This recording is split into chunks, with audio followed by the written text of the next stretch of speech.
Hello, everyone from Chelsea Fan TV. I hope you're all doing very, very well. Welcome back to another late evening show with myself and Dharmesh. Nina's going to be joining us very, very shortly. What a pleasant evening. I mean, I don't know about you, Dharmesh. I think we can all sleep well after that one. Arsenal in the mud. Absolutely right, Jay.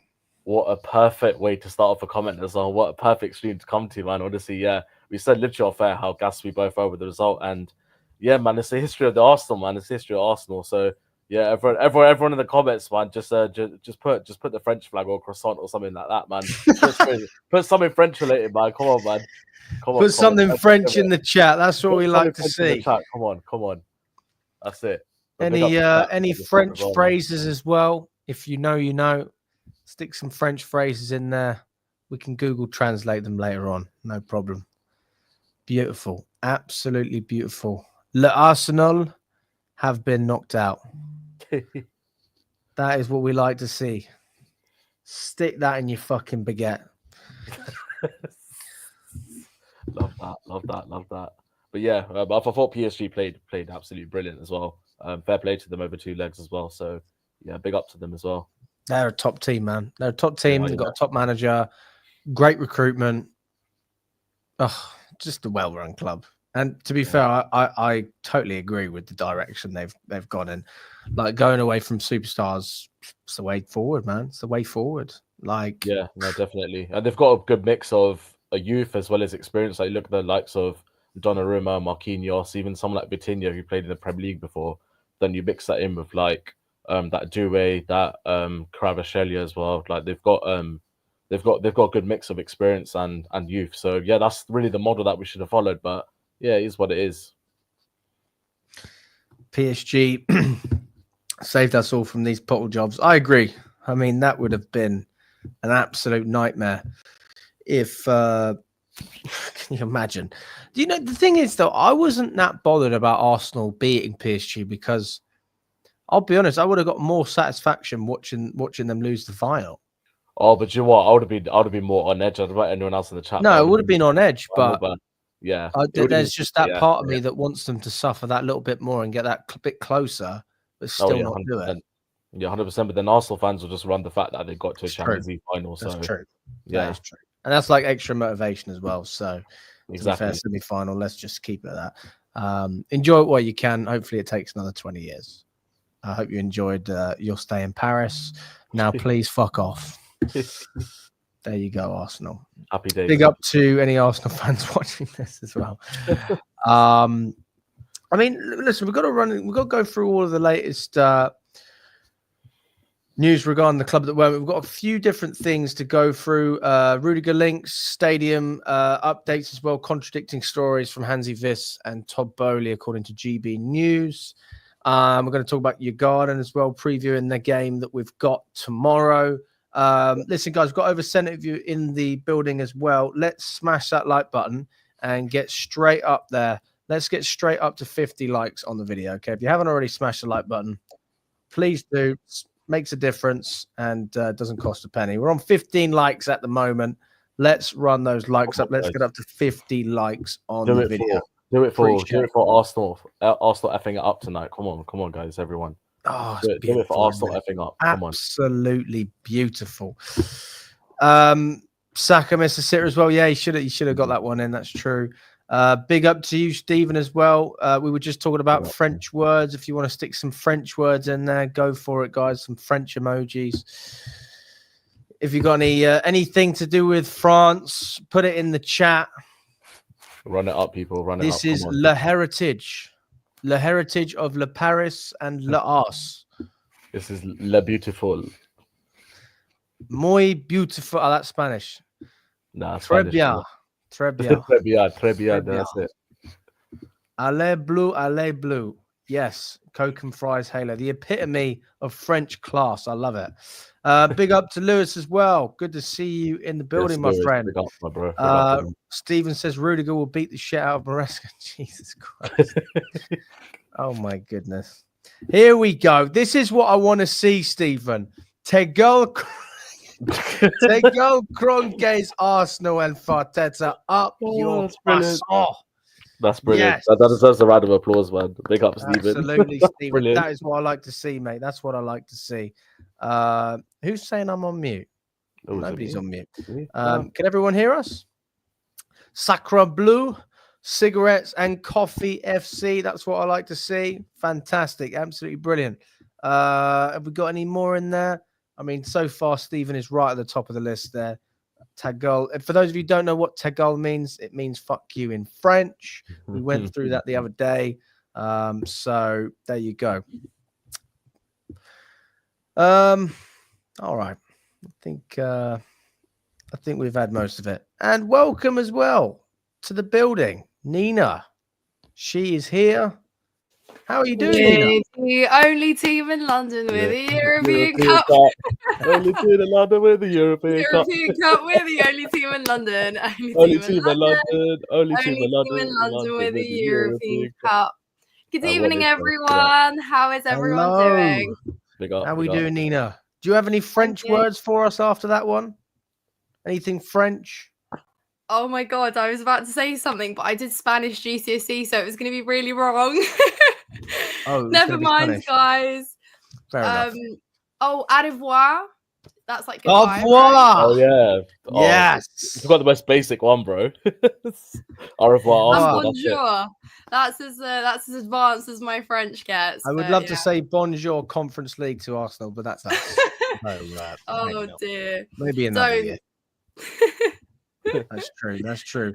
Right, guys. Well, let's dive into all the latest. Let's see what is going on around Chelsea. I mean, first of all, guys. I mean, I haven't spoken to. Actually, I did speak to you, Dharmesh, after the Liverpool game. I haven't really spoken with you, Nina.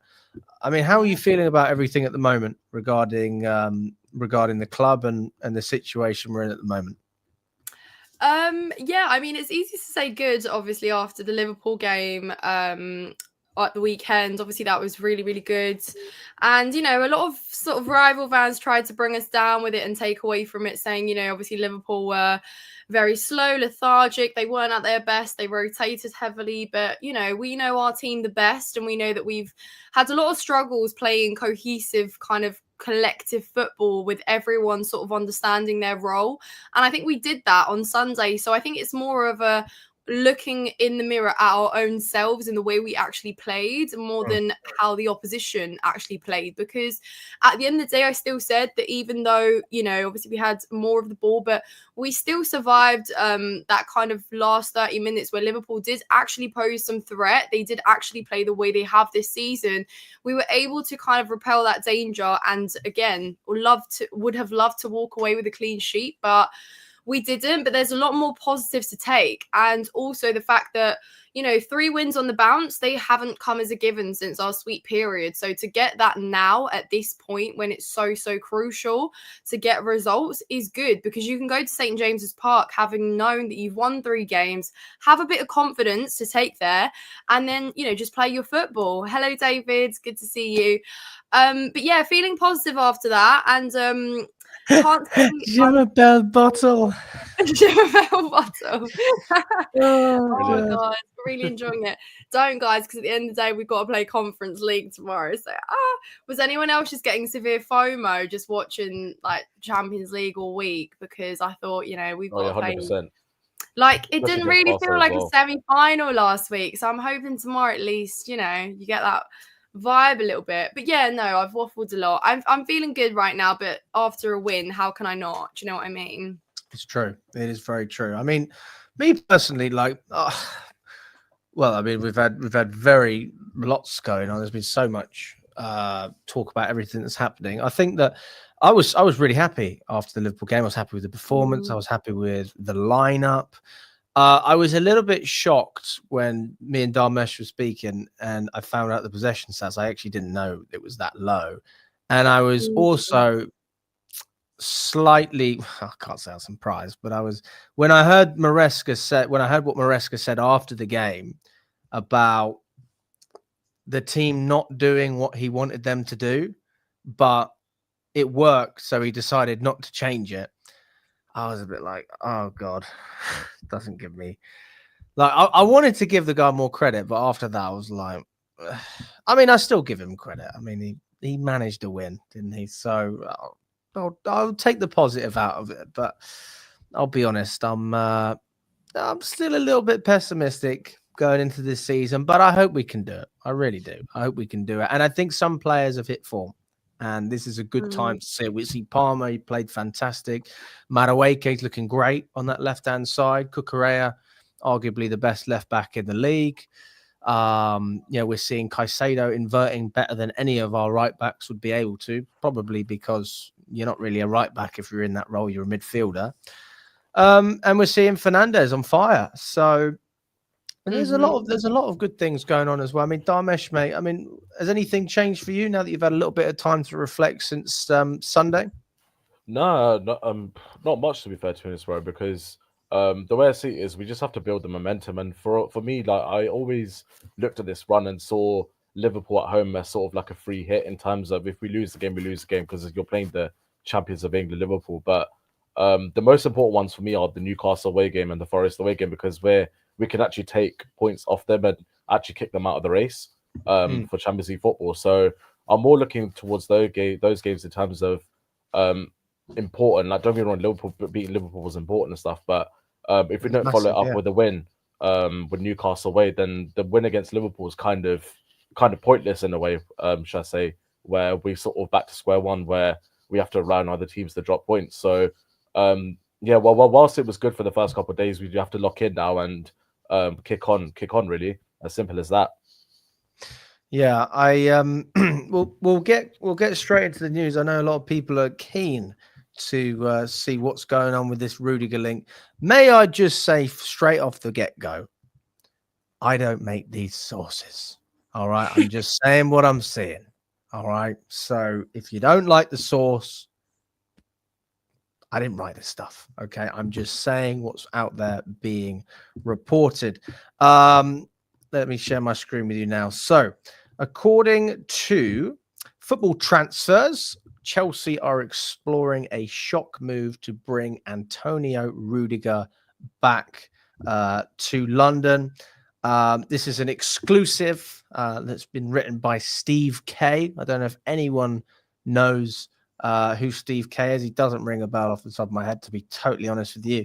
It says that Football Transfers understands that Chelsea are exploring a shock move to bring Antonio Rudiger back to Stamford Bridge.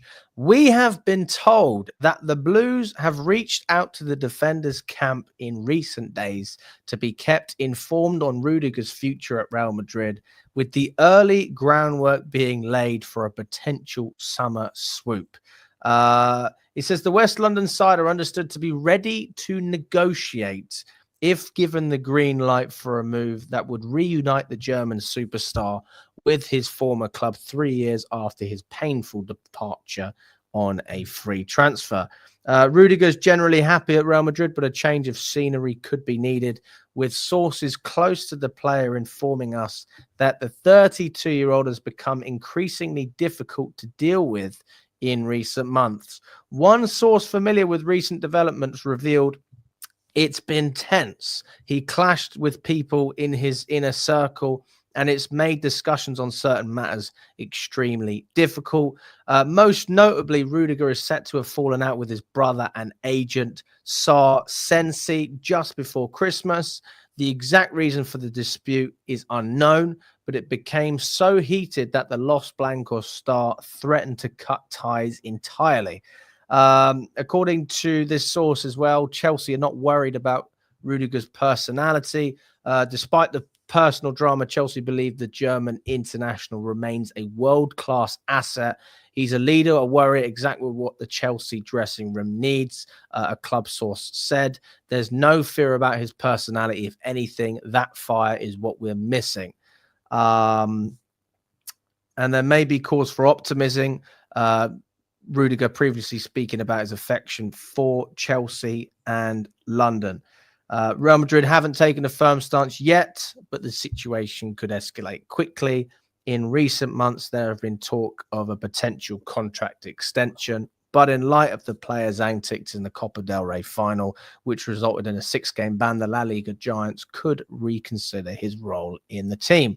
Also, they've got Ender Militiao returning very soon, and they're also being linked with William Saliba and Dean Huijsen as well. So that could potentially impact what's happening with Rudiger. So, I mean, to put it in blunt terms, it sounds like a whole lot of waffle, but there is generally some there is some substance to it as well. But I mean, they've fucking out. I mean, it didn't need to be that long, did it? They could have just said, you know, we're ready to negotiate if Madrid are open to a move. Based on what I'm seeing at the moment, it's saying his estimated value is about 15 million euros, around that price range. He's 32. And they're basically saying that he's becoming difficult to manage at Madrid. So that is where this is coming from. It sounds to me like a load of rubbish, but hey, listen, this is what's being reported. If I had the option to, I personally would be all for this deal. I think this is a great deal, but I mean, Tom says he's on 230k, 38k a week. We never pay him that. No chance. We're not paying a 32-year-old that money. And also, there's no resale value. So I don't see how Clearlake would prioritize a player on high wages who's only going to decrease in value when he comes to us. I don't really see how that makes any sense. I mean, Nina, let's start with you. I mean, what do you think about this? And do you think there's any substance to it? I mean, with all the description, it sounded like you were just reading out of a Chelsea fan's diary, like dear diary, like back when we won the Champions League. Like it just all sounded very like fantastical and magical. Because I mean, obviously Rudy brings back good memories, doesn't he? But yeah, I mean, if it was to be true, you know, I think you kind of look at Rudy, and when you think about the qualities and stuff he brings, you probably wouldn't associate any of our current defenders with what Rudiger used to have and be for us. Like, not just from a footballing side of things, but also in the dressing room. And if he has become a difficult character to manage, that doesn't surprise me, but it's one that we certainly could manage at the time. It's just bizarre to think how a manager like Enzo Maresca could manage a player like Antonio Rudiger. But, you know, if it was to be true, I think he's still a good defender. And I think, you know, he has had some consistently decent performances for Madrid as well. So if you're looking at it from a consistent side of things, you know that Rudiger isn't really a what-if defender. He's not someone that's going to come in and take 2-3 seasons to fit in. But, you know, I struggle to believe it's true, and I struggle to believe that that's actually a defender that we are going to be looking at or will be a high priority target anyway. So yeah, it seems a bit fantastical. So maybe I'd say it's probably not true. You know, if we're going in for other targets, I think players like Huijsen are probably more realistic from Chelsea's standpoint. And I'm just trying to get inside their heads, go down the route of bringing in more youngsters. And I'd love to bring in an experienced defender, and he definitely does bring that. You know, you have that. I think we didn't ever really replace a player like Thiago Silva. You could probably argue we never replaced Antonio Rudiger as well, in a sense as well. But we were lucky enough to have Silva there at the back. But we definitely still need a player, I'd say, of that caliber, and someone who can bring in that leadership, that experience without causing issues, but also being able to integrate some of the youngsters who are having trouble settling in. Because Silva was great at doing that. And, you know, that's why we keep saying, like, why did Badiashile, Disasi, Levi Colwill all look like really half-decent defenders when they played alongside Silva? Like, it wasn't difficult. But we need someone that can integrate the youngsters and just tie everyone in at the back. But I don't see him coming back. What about you, Dharmesh? Yeah, I mean, it's good to dream, I guess, that that Rudiger can possibly come back, but we all know it's not going to happen. But yeah, it's interesting with like the Huijsen stuff, because if he does come in, then surely Madrid will be getting rid of a centre back, or they'd maybe loan out a centre back. But obviously, not say Rudiger's going to go on loan anywhere. But if it is true that him and his brother or his agent, or whatever, have fallen out, then 100% we should be all over it. If there's any chance that Rudiger is available in the market, we should 100% be going for him, because if he comes to Chelsea, like for me, it'll be like when it'll be like a Van Dijk level signing, where Van Dijk went to Liverpool and automatically took them levels above. And I think Rudiger would do exactly the same for us. I mean, he's that nutcase of a defender that we lack.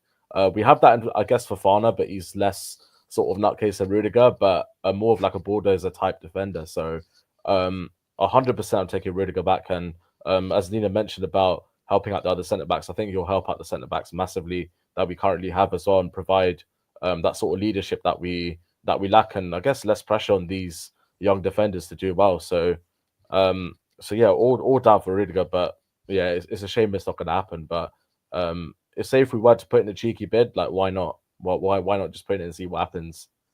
What would you bid? Oh, I think, and then you've got to go look at the wages as well. Yeah, that's the Because problem. I'm I not think the wages paying will be the whatever issue, it is. Well, it's close to £250,000 a week. I'm not paying that. No, I'm sorry. you'd I'm have not to paying. take wage not cut. feasible, no. Sure. I mean, Yeah. realistically, you've got a guy who, like, well, I don't see why he'd leave Madrid if it was for the financial side, unless you got a Saudi team looking at him. I don't Yeah. really see anyone matching that wage. Yeah, that wouldn't make sense. It wouldn't make any sense. But he is a top player, mate. He's a good player. I haven't watched enough of Madrid to say, he's performed really well or he's performed poorly, but he's been playing an awful lot of games this season. I mean, if we look at, what he's done in La Liga, 29 appearances, he's playing a lot of games. That's out of 34 possible games. In the Champions League, he's playing pretty much every time. The Super Cup, the Copa del Rey.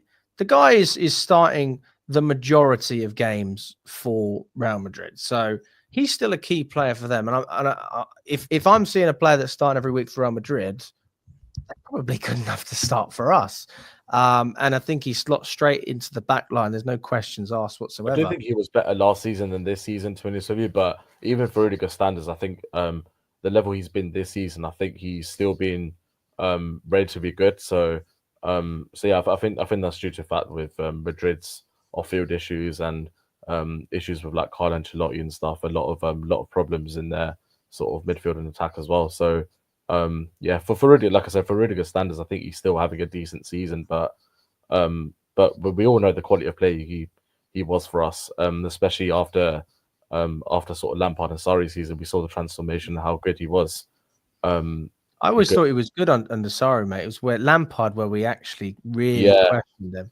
I mean, he was poor under Lampard.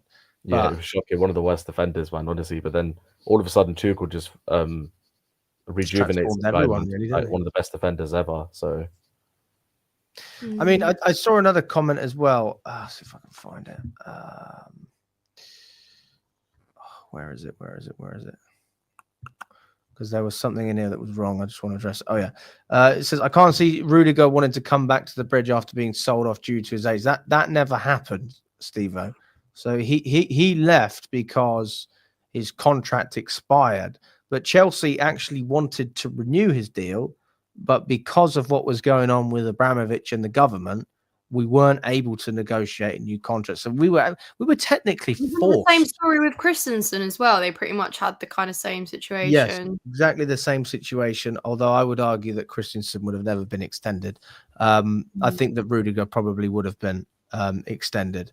I mean, Christensen, I just don't think that he wanted to stay. I think point blank he was ready to go to Barcelona. Rudiger would have signed a new deal at Chelsea. We're an ambitious club. We won the Champions League.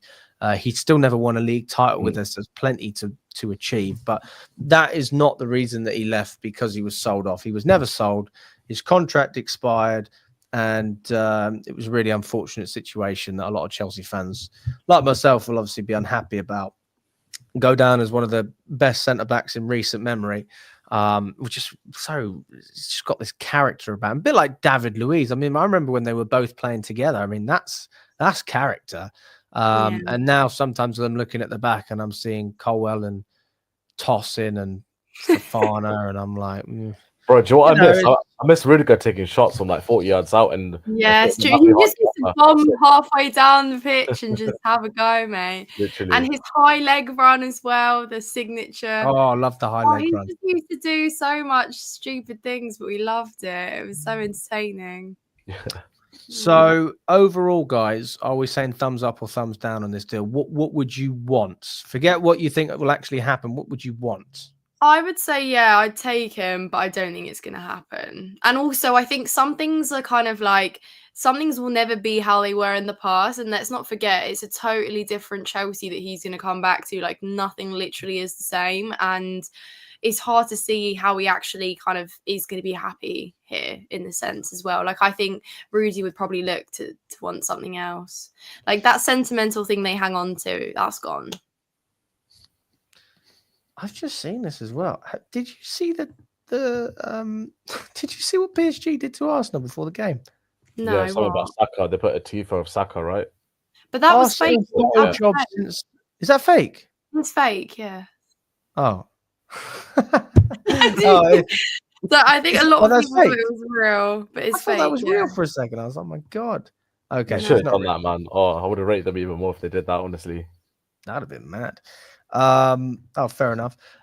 Some more interesting news that's come out very, very recently via Team Talk is about Chelsea being linked with another player, by the way, over the age of 25.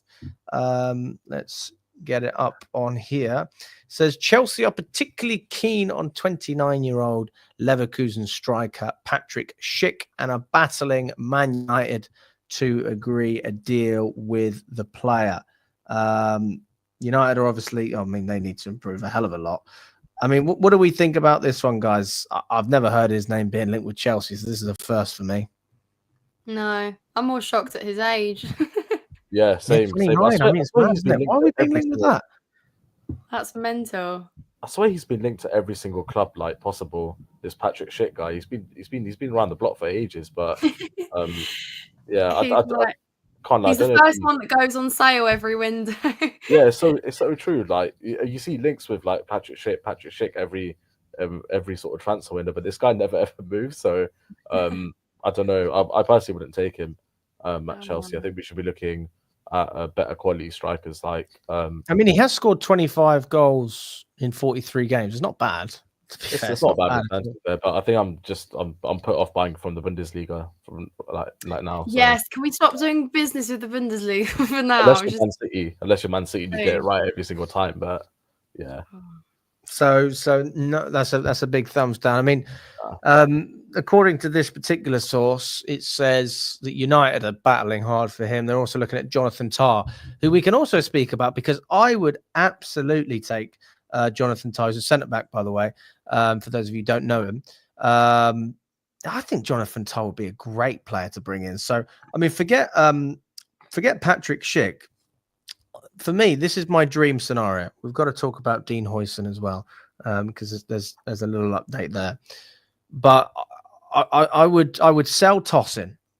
I would sell Tosin for 15 to 20 million, and I think that's a realistic price. I think you can get that money for him. I think he's a decent Premier League player. I think he can improve a lot of mid-table teams. Easily capable of going to a team like, well, sort of in and around Fulham, like Everton, for example. I can see him going to a team like that. And then you use that money and you reinvest. Well, you invest it wherever you want, but you can get Jonathan Tah on a free. 29-year-old. He's a Bundesliga winner. He's got the same height, if not, he's taller than Tosin. He's absolutely massive. Better quality player, leader. And I think that in that scenario, you make a profit and you actually benefit with a better player who can help you right now. So that's what I would do. And then I would look to get Dean Huijsen and Mark Guehi. And that would be the three defenders that I'd bring in. And that's presuming we sell Disasi, which I think is a certainty. You get rid of Tosin. And then I'm hearing that we're open to selling Fofana as well. So we'll have to see what happens there. I mean, yeah, this is the thing. Like, obviously, we're all shouting for experience and stuff, and these players do have that. But for me, it's just still quite hard to believe. Like, until it actually happens, it's hard for me to believe that we're going to go down that road. Like, we've all been screaming, crying, throwing up for experienced centre backs and defenders, or just a experienced player. Like, I know age doesn't necessarily mean experience, but still, like someone like that, like Tah's been a loyal servant to his club for a long time, like has won trophies. That's someone that, you know, brings in something, you know, that he's already been there, he's won something, that's experience. So yeah, I mean, it's difficult, but you know, obviously we'll talk about Huijsen. He's a great player, but for me, it has to almost be Huijsen and someone else as well. Because Huijsen, let's not forget, he's 19 years old. He's by no means a finished product. He's by no means someone that, you know, is complete. He's still going to grow and learn. And he's another player that's going to need an environment with players who he can learn from. So great talent, lots of promise there. You could probably say he's less of a risk factor than other players we might look at in that same kind of age category, but certainly experience still needs to come in for me. That's just where I'm sat. So if we mix that, but if we were to mix those three together, I mean, would you not argue? I mean, that's probably the best you can do, or would you ignore Tar as an? I mean, Tar's just a bonus for me. No, Tar sounds good again. Like I said, the qualities I've mentioned sounds good, but definitely, yeah, a combination, not just one. And I think we've seen that for the longest time. I love Fofana, but Fofana's so unreliable. You know, can you go through another season of just having him around for 5 games or 6 even at best? It's just not reliable. And you talk about selling him, but you're never going to make a profit on Wesley Fofana for what you paid for him, for how much game time he's had. You know, you're going to have to cut your losses for that. And it's a shame because he's a decent player, very, very good at his best. But sometimes, like they say, availability is your best ability. If he keeps going in and out of injury spells, then you have to ask yourself, you know, is there someone else out there? Because it does ruin the balance as well, right? We just about picked a good centre-back duo, and then, you know, Fofana gets injured, so now you're back to scrambling of picking different centre-back duos every single game. It's just not consistent. Obviously came into the season with defence, at least for me personally, being my biggest area of concern on the pitch. And, you know, even last season where we went through the most kind of chopping and changes of our back line, we still are at that stage even this season. Obviously James was out, he had an injury for Fana in and out, Levi Colwell, Gusto being rotated left, right and centre. So I just want some consistency in our defence. I want to go into next season knowing exactly what our strongest back line looks like, because none of us knew what our strongest back line looked like coming into that season, fit anyway. What do you think, Dharmesh? Yeah, no, I agree with what Nina said about having back to the Huijsen point about having Huijsen, if we do sign him, have him with someone else, because am I right in saying we've got the 3rd best defense in the league this season? Someone check yeah, those in numbers terms out. of goals conceded. Yeah, so but for me, defense isn't. I look at the defense and I'm not as disappointed as I was maybe at the start of the season, because now I think we're sort of building a foundation into sort of a spine for our team. So I'd keep the ones that we have. Maybe obviously we're going to sell Disasi. If there's someone like Jonathan Tah, who I rate a lot, by the way, as well, Alex and Nina, I'd definitely take Jonathan Tah at Chelsea. Would you do what I do and sell Toss in, or would you keep Toss in and still bring in Tar anyway? I'd still keep Toss in, but then look at the situation on Fofana. If Fofana's still not fit for another season, then as ruthless as it is, as good as a player he is, he's not available enough for us, and unfortunately we'll have to cut ties. I mean, that means we'll probably lose about half of his value, but if it means bringing in a centre back that's ready to elevate us to another level, then yeah, 100% I'm bringing Jonathan Tah in for someone like Wesley Fofana, and maybe I'd keep Toss in just because he adds that sort of other experience that we have in the defense, and it's a good sort of mix to have with the likes of Colwell, Badia Shield in the team. I guess you could put Chalobah in that middle bracket where he's still young, but then he's got loads of Premier League experience. So yeah, for me, Jonathan Tah and Huijsen would be a solid addition to our defense, and I think we could even have the best defense next season with a competent goalkeeper. So yeah, I don't see the defense being an area where we need to worry about too much. But you don't think we need to worry about the defense? I think we do, mate. I really do. I think he means you mean there's other priorities that are big, more urgent than the defense. I'd say the only position that's more important is the striker. That's it. Striker. Everything else is defense. I mean, if you give me 5 players to sign, 5 players, 4 of them are defenders. Really? Wow, really? Oh, okay. I sign Osman, I get Dean Huijsen, I get Mark Gurhey, I get cover at left back and Jonathan Tah. Interesting. Well, that's what I would do. Without looking, bringing in Santos and other players in midfield. Well, no, but we already own those players. So I mean, yeah, no, but I mean, okay, I get you. So, I mean, I look at Petrovic and Santos as a given because we already Yeah. own them. So, No, I mean, that if we makes want to round it up sense. to 7, and we've got Asuga as well. I mean, We'll probably it move looks on really wingers strong in as that well, sense. though. We'd probably Sorry? move on. We'd probably move on a winger at least. Who do you think we move on? Well, that Sterling? depends, obviously. Oh my god, I literally forgot he exists. I mean, you know, we're still going to see what we're going to do with Sancho now. Well, it got reported about a week ago that deal has that clause has been triggered, but maybe that was just a poor source. So I haven't really heard too much about it. I wonder why they come out and said what they said. So it wouldn't surprise me if Noni, like, say, goes, for example, just for pure profit. Like, it just won't. It won't I don't think surprise he'll me go. genuinely. I don't think he'll go. You know what it is, Dharmesh? When I think I'm absolutely certain that this ownership is driven by profit and nothing else. I mean, that's never changed, and they are clearly the reason that we're in the situation we're in. But the issue that has happened over the past 2 years is we have sacrificed short-term success so much in the pursuit of long-term success. So now we're getting into the stage where we're talking about year 3, we're talking about year 4, and you're seeing a few things come together. You are seeing a couple of things, and I'm going to say that there's many things I dislike. I don't like the transfer policy. We're talking short-term here. I don't like the manager. I don't like the priorities. I don't like a number of things, and I think the club is driven by money more than football, and that's unfortunate. That's a very sad place to be, considering where we were 5 years ago. But that's our reality. But then on the flip side, when I look at all of the good things, there are good things. You know, I'm open enough to look and see some good things. I think Strasbourg is a great thing. I think Strasbourg has been nothing but an asset to us. I think that that has given us so much power to be able to lure young players into this club without even thinking that they're going to play for Chelsea straight away, because they're happy to go to Strasbourg, knowing that that's the natural progression that they will then kick on to Chelsea. Andre Santos, perfect example. Petrovic as well would have never gone to Strasbourg if he wasn't a Chelsea player, but he's developed very well. But you would argue that he should have been in the first place. Also, when you look at the midfield, I see a comment in the chat as well by Jay. The midfield is going to look great next season. We're going to have the best midfield depth in the league. We're going to have Enzo, Lavia, Caicedo, Asuga, Andre Santos. How can you be unhappy with that? I mean, that is stacked. And I love what I've seen from Asuga. I've never seen him play too much live, but I've read a lot about him. I've seen his stats. I've seen what they say in the Portuguese press. Got nothing but good things that I've heard.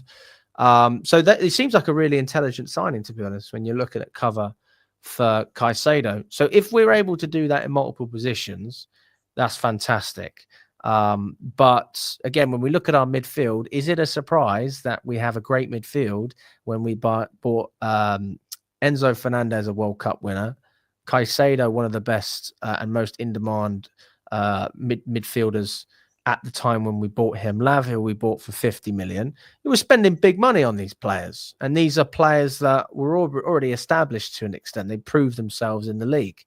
So if you do that in multiple positions, of course you're going to have success. So I don't really think there's a surprise there. But yes, you're not hallucinating. I am being positive. For those of you who've watched this channel for a long time, I'm usually the positive one. You actually are, Alex. Yeah, I can vouch for you. That's how he is. down we have been as a club. Is that bad. I have been the negative one, but I have always been the guy who's been like, trust the process. I've always in been the comments, people going, Alex, wake up, smell the coffee, and now people are like, yeah. Why is it being positive for? Yeah. Why are you being positive? Do you know what though? Like I always try and look at it objectively. I do. I really do. And there's no doubt that this season for me has been much more of a roller coaster than last season, in the sense that last season I generally thought, all right, give it a go, give it a chance. Everyone says I love Poch. I never wanted Poch, but when he came in, all right, see what happens. And I think that he done well with the squad he had. And I think that to take a team from 12th to 6th is good. I really do, considering where we fucking were as a club. And and what that guy was working with was atrocious. And then I look at Maresca and I just think, okay, where's the ambition here? Like, again, happy to support the guy. He's our manager, but it's like, I was on the phone with Jerry, a guy. I don't know if you've met Jerry. He's an American guy who comes to a lot of the games. I think I told you about him earlier. Anyway, we were talking about, and I was like, if I add it up, I'm trying to be objective here. I still don't see more positives that Maresca's done. I still don't see it. I will see it if he gets Champions League and Conference League. I will absolutely open my eyes up to that, and open my eyes up to the fact that he can do it. But if it's good, it's good, and if it's not, it's not. I can't pretend it's good because I don't think it is. If I'm honest with you, surprised by that, bro. I can't lie. You're surprised. Well, let's look at the the bigger picture, because that's the way I'm looking at it. We're owned by private equity. That's probably the worst type of ownership you could ever have at any level. There's very few other clubs that are run by private equity and outperform whatever owner they had before, unless they were broke. The only purpose of private equity is to flip businesses for a profit. They buy you, they build you up in value, and they flip you for a profit. And that is all they're going to do to us. So from the top, you can see the problem there. All they care about is money. Bowley wants to make money in the long term, and clearly they want to make money in the short term. And then you look at the recruitment, which people are very critical of. Again, comes back down to the ownership. They give them the instructions, and then you go back down to the manager, and it comes back to the ownership. So the reason I'm a little bit more pessimistic at the moment, Inter is a good example, Stephen. To be fair, you're absolutely right there. They've done quite well, but I mean, generally speaking, it's not something that, like, if you took Man City and put them in our position, do you honestly think they compete like they compete right now? Fuck no. They probably sack Guardiola. That's the equivalent of sacking Guardiola at Man City. I mean, that's criminal. So, listen, I hope we can do it. I really do. I'm trying to talk football because if we go on the other side, then it will get very negative for me. But let's keep it football, because there are positives that I can see in terms of players and potential. Yeah.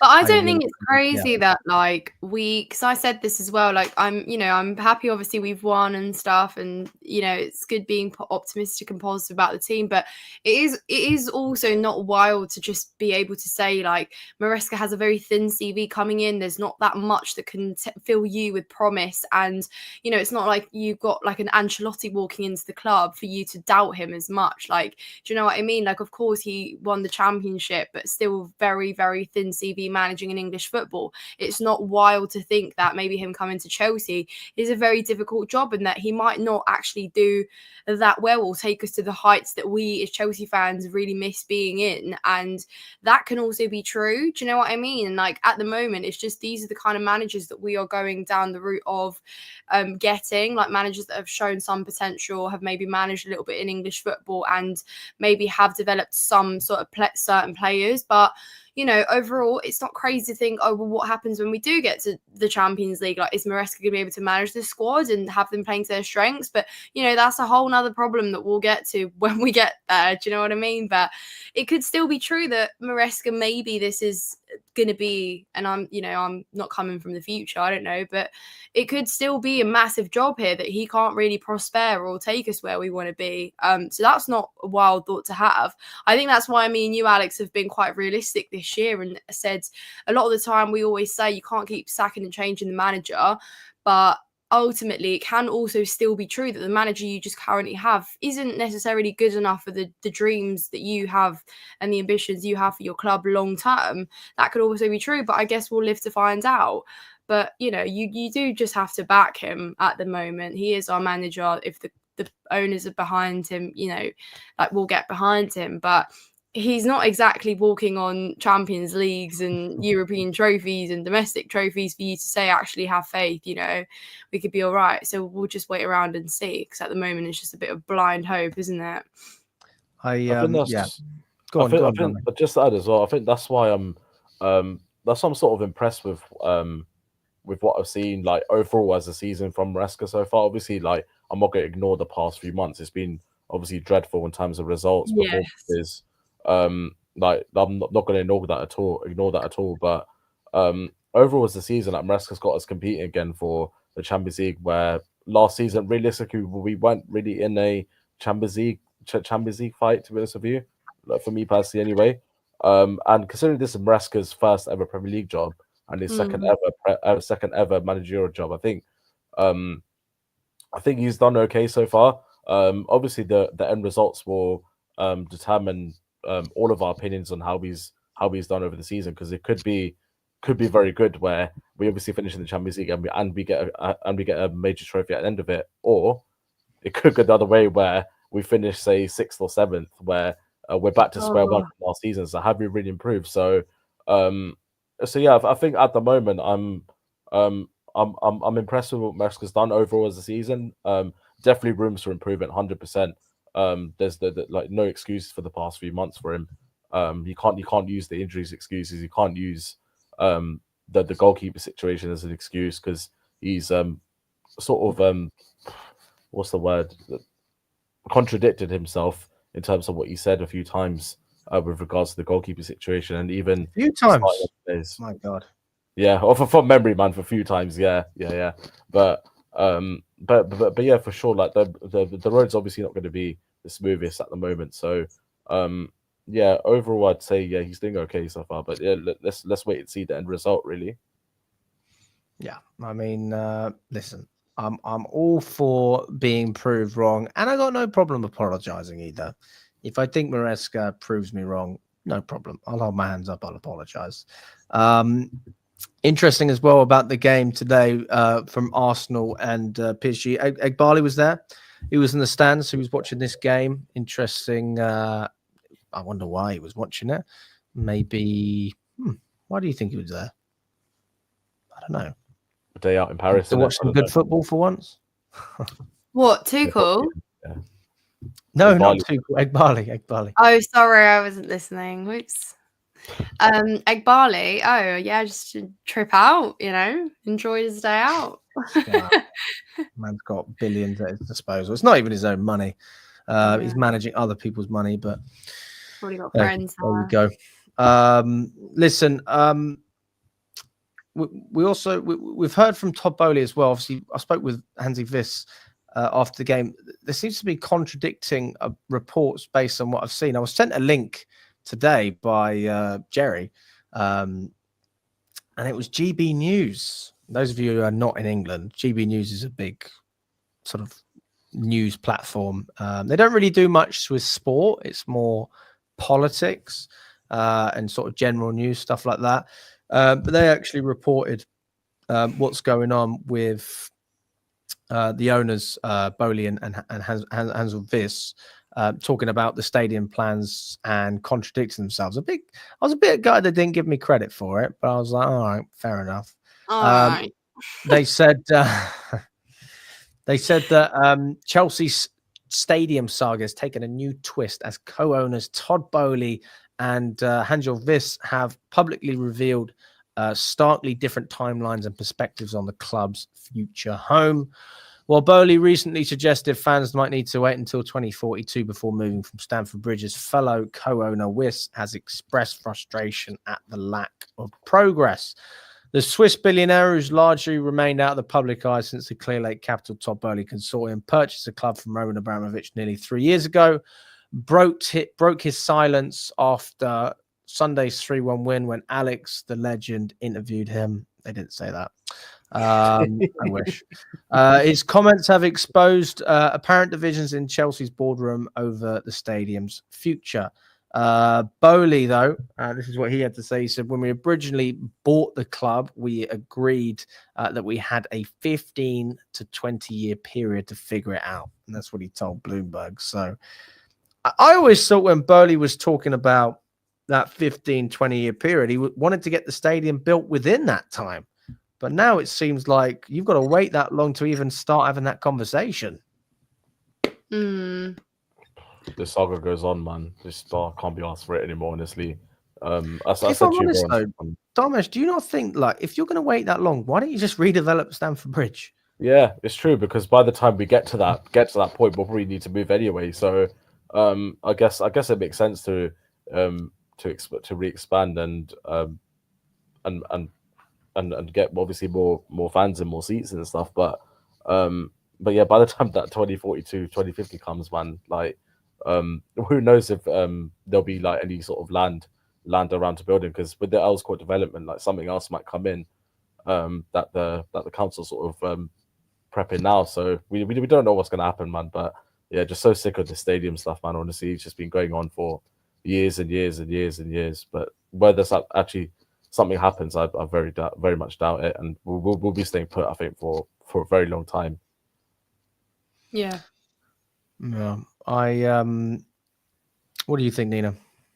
No, I agree with Dharmesh. I think these conversations aren't really like, not that they're not happening. I just don't think they're happening in the serious kind of way that we are all envisioning, in terms of like, this is a very serious kind of project and the plan is clear cut and everyone actually knows what the vision is. I think these are just ongoing talks, and we're talking about a very, very far in the future kind of thing. You know, it's not going to happen anytime soon. And I think, you know, by the time it comes around again, it's going to be a completely new project, vision, whatever. So I don't really know. It's almost like a bit of a waste of time to talk about it, actually, because you just don't know. I actually think as well, like with like the West Ham and the Tottenham development of their stadiums, at least like you see on the news of what was going on, like they had a couple of like dates of when games would happen at the Spurs stadium. I remember with the Spurs one, obviously got delayed a little bit, but then at least there was like developments. You knew what was happening. And I think West Ham, from memory, I think they put their bid in either 2008 or 2010 for the Olympic Stadium. Then they had to wait for the Olympics to finish in 2012, and then once that happened, I think they moved after that. I think, or the bid was in 2012. I don't remember actually, but it was around that period. I remember when West Ham put in the bid, and then all of a sudden you kind of knew what was going to happen anyway. But yeah. Even with the Spurs one, as I said, like you kind of knew what was going to happen each time, but with obviously with Stamford Bridge now, we've no clue what's going on. And like I said to you on Sunday, Alex, as well, like it will be the same match day experience. Like say if we do move to Earls Court, like there's not going to be much change in terms of fans having that same match day experience they have going to Stamford Bridge. It's going to be like you'll go to the same pubs still. Exactly, the journey is going to be exactly the same. You'll still get to do your pre-match rituals and all that stuff. If anything, will save you a bit of time going from obviously Earls Court to the bridge by taking that district line. But yeah, the district line is the death of me. Exactly. At least you don't have to get the district line. How long does it take you to get to the stadium, Nina? About an hour 30 on a good day. About an hour 45 if it's like busy. Pretty 2 hours sometimes on a Sunday though. Sundays I don't like match days on Sundays because they're so long. And then when you have like kick off at 4 o'clock, that's the worst, because then the trains are just... Because obviously the later it gets on a Sunday, the less frequently the trains are afterwards. Okay. So I mean, though, I would have thought the worst time was like an 8 p.m. Thursday night. That's obviously that as well, but in the weekdays at least it's running a little bit more frequently. But yeah, weekends are generally harder. And obviously recently, if you guys remember last year, there was a period where there was strikes and railway replacements every other Sunday, and Saturdays as well, actually. Bearing in mind, guys, I live in London, like an hour 45 to 2 hours sometimes in London. That's kind of mad, isn't it? It doesn't surprise me at all. Nah. Yeah, no. But you're local, Dharmesh. You're loving it. Yeah, not bad, man. Only like 15 minutes away, aren't you? No, way. No. It doesn't take me that. No way, man. It takes me an hour at least, man. I'm complaining about an hour. Lewis has it the best. Lewis has it the best. Oh, he does, yeah. He does. Lucky guy, man.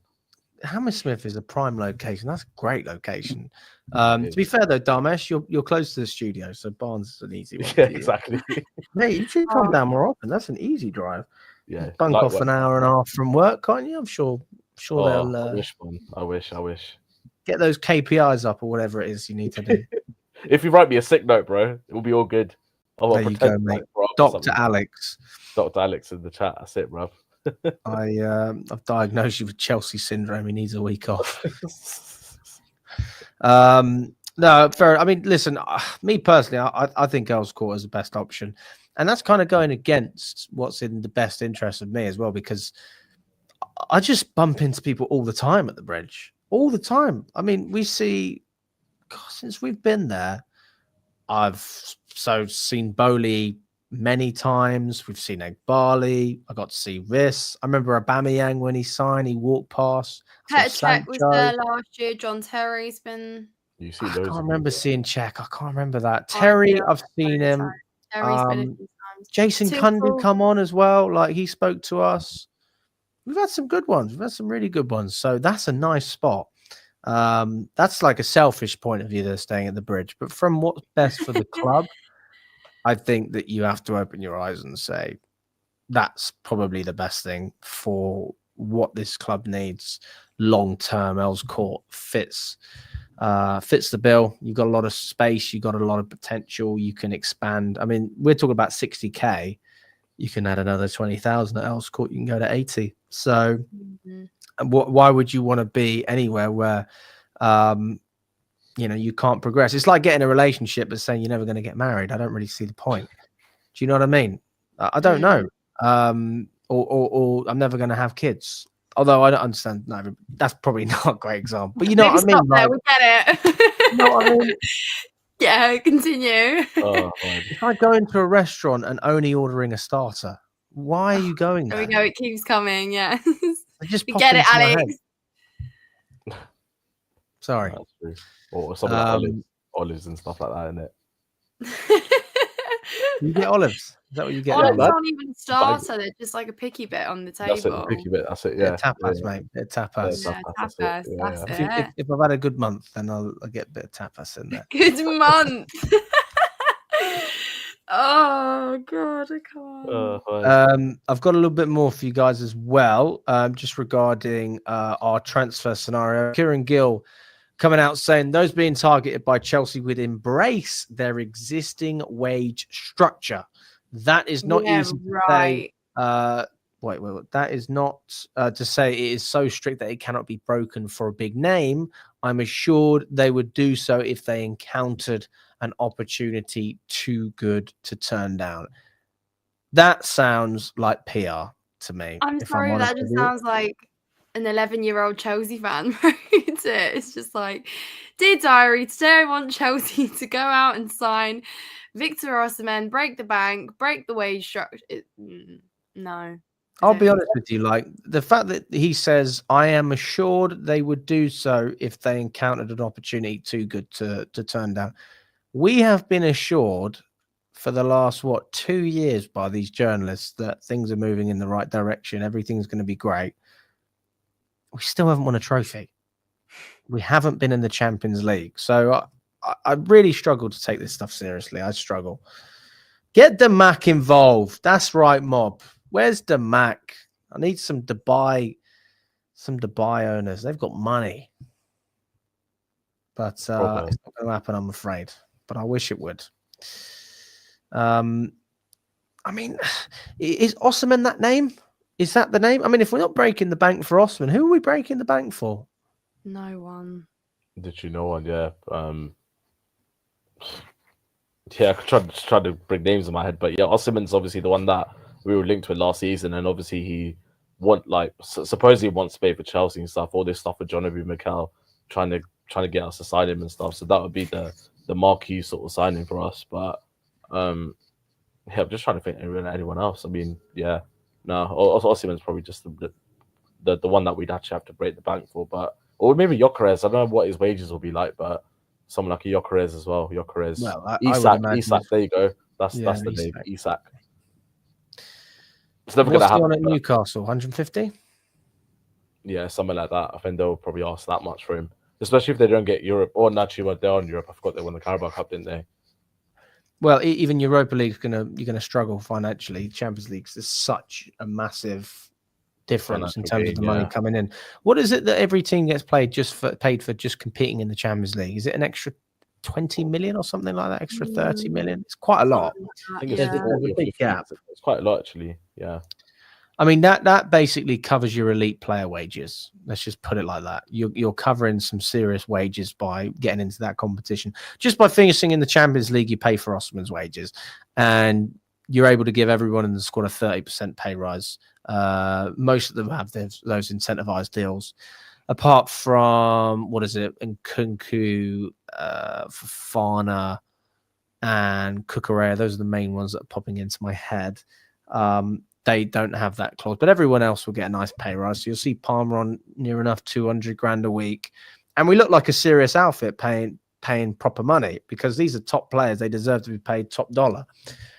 But then I guess money, bro. What's that, mate?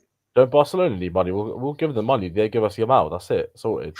What's his release clause? Like $1 billion? Probably that. Yeah. Probably is. Yeah. If I'm not sure, I mean, I think somebody put in the chat that Rudiger's release clause was like 400 million earlier.